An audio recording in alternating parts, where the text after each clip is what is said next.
ಪೆಟ್ಟಿಗೆಯಿಂದ ಹೊರಬಂದ ಇಂದಿನ ಕಥೆಯ ಹೆಸರು ಅರಸರಾಯರ ಹಲ್ಲು ನೋವು. ಬನ್ನಿ ಕಥೆಯನ್ನು ಪ್ರಾರಂಭಿಸೋಣ. ಸಿಂಹ ಕಾಡಿನ ರಾಜನಾಗಿತ್ತು. ಅದರ ಅಬ್ಬರಕ್ಕೆ ಕಾಡಲ್ಲಿ ಎಲ್ಲರಿಗೂ ನಡುಕವೋ ನಡುಕ. 2 ದಿನಗಳಿಂದ ಸಿಂಹಕ್ಕೆ ಹಲ್ಲು ನೋವು ಜೋರಾಗಿತ್ತು. ರಾಜರೇ, ನೋಯುತ್ತಿರುವ ಹಲ್ಲು ಕೀಳಿಸಿಬಿಡಿ ಎಂದಿತು ಡಾಕ್ಟರ್ ಮಂಗ. ಮೊದಲು ಆ ಕೆಲಸ ಮಾಡುವೆ ಎಂದಿತು ಸಿಂಹ. ರಾಜರೇ, ನನ್ನ ಹಿಂಗಾಲುಗಳಿಂದ ಒಂದು ಸಲ ಒದೆಯುವೆ, ಆಗ ಹಲ್ಲು ಒಂದೇ ಸಲಕ್ಕೆ ಹೊರಗೆ ಹಾರಿ ಬಿಡುವುದು ಎಂದಿತು ದಡ್ಡ ಕತ್ತೆ. ನಿನಗೆ ನನ್ನನ್ನೇ ಒದೆಯುವಷ್ಟು ಧೈರ್ಯ ಇದೆಯಾ ಎಂದು ಅಬ್ಬರಿಸಿತು ಸಿಂಹ. ಕತ್ತೆ ಬಾಲ ಮುದುರಿಕೊಂಡು ಪರಾರಿಯಾಯಿತು. ಈಗ ಆನೆ, ಚಿರತೆ, ಕರಡಿ, ಜಿಂಕೆ ಎಲ್ಲರಿಗೂ ಚಿಂತೆಯಾಯಿತು. ಸಿಂಹದ ಬಾಯಿಗೆ ಕೈ ಹಾಕುವವರು ಯಾರು ಎಂದು ಯೋಚಿಸಿದವು.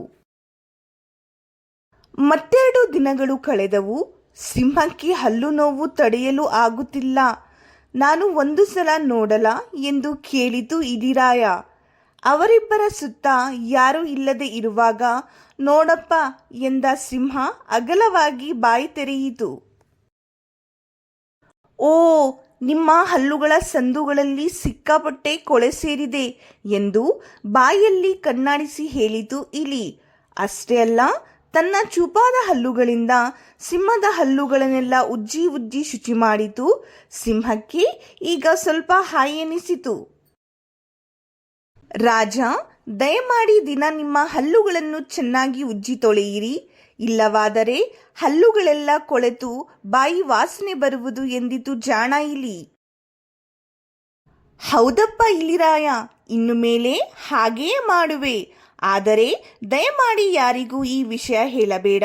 ನೀನೇನಾದರೂ ಹೇಳಿದರೆ ಅವರೆಲ್ಲ ಛೇ, ರಾಜನೇ ಹಲ್ಲು ಉಜ್ಜುವುದಿಲ್ಲ ಎನ್ನುತ್ತಾ ಗೇಲಿ ಮಾಡುವರು ಎಂದು ಸಿಂಹ ದಮ್ಮಯ್ಯ ಗುಟ್ಟೆ ಹಾಕಿತು. ಆಯಿತು ಎನ್ನುತ್ತಾ ಇಲಿರಾಯ ಹಲ್ಲು ಕಿರಿಯಿತು. ಸಿಂಹಕ್ಕೂ ನಗು ತಡೆಯಲು ಆಗಲಿಲ್ಲ. ಮಕ್ಕಳೇ, ಕತೆ ಹೇಗಿತ್ತು? ನಿಮಗೆ ಇಷ್ಟವಾಯಿತೇ?